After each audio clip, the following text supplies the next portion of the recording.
राज्यभर प्रचंड खळबळ उडवून देणाऱ्या भोंदूबाबा मनोहर भोसले प्रकरणात सोलापूर ग्रामीण पोलिसांच्या विशेष पथकाला मोठे यश मिळाले असून पुणे जिल्ह्यातील स्वामी चिंचोली तालुका दौंड येथील दत्तकला शिक्षण संस्थेची सचिव माया रामदास झोळ हिच्यासह राजेंद्र हुंबे, लक्ष्मीकांत लिगाडे या इतर 2 साथीदारांना न्यायालयाने 21 ऑगस्ट 2026 पर्यंत पोलीस कोठडी सुनावली आहे। संस्थेचा संस्थापक असलेला रामदास झोळ हा फरार असल्याने पोलीस पथके त्याच्या शोधासाठी रवाना झाले आहेत।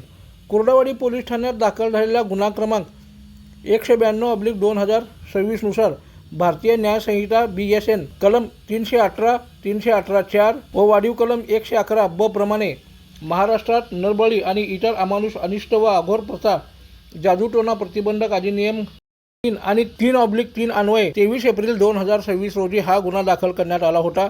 मुख्य आरोपी मनोहर चंद्रकांत भोसले आणि त्याच्या साथीदारावर सोलापूर ग्रामीण जिल्ह्यात एकूण 6 गुन्हे दाखल असून या प्रकरणाचे गांभीर्य लक्षात घेऊन सोलापूर ग्रामीणचे पोलीस अधीक्षक श्री अतुल कुलकर्णी यांनी विशेष तपास पथक स्थापन केले होते।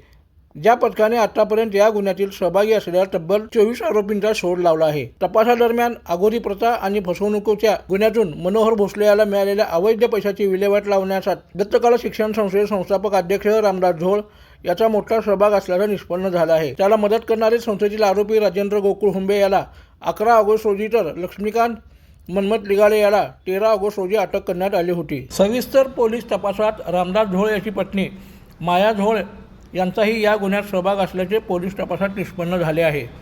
पोलिसांनी 16 ऑगस्ट रोजी माया झोळ यांनाही बेड्या ठोकल्या होत्या। दरम्यान पूर्व पोलीस कोठडीची मुदत संपल्यानंतर 17 ऑगस्ट 2026 रोजी पोलिसांनी तिन्ही आरोपींना न्यायालयात हजर केले होते। पुढील तपासासाठी पोलीस कोठडीची मागणी केली असता न्यायालयाने या गुन्ह्याचे गांभीर्य पाहता तिघांनाही 21 ऑगस्ट 2026 पर्यंत पोलीस कोठडी रिमांड मंजूर केला आहे। या प्रकरणातील मुख्य आरोपी रामदास झोळ हा फरार असून SITचे पथक त्याच्या शोधासाठी वेगाने कारवाई करत आहे। लाईक करा, कमेंट करा आणि सबस्क्राइब करायला विसरू नका।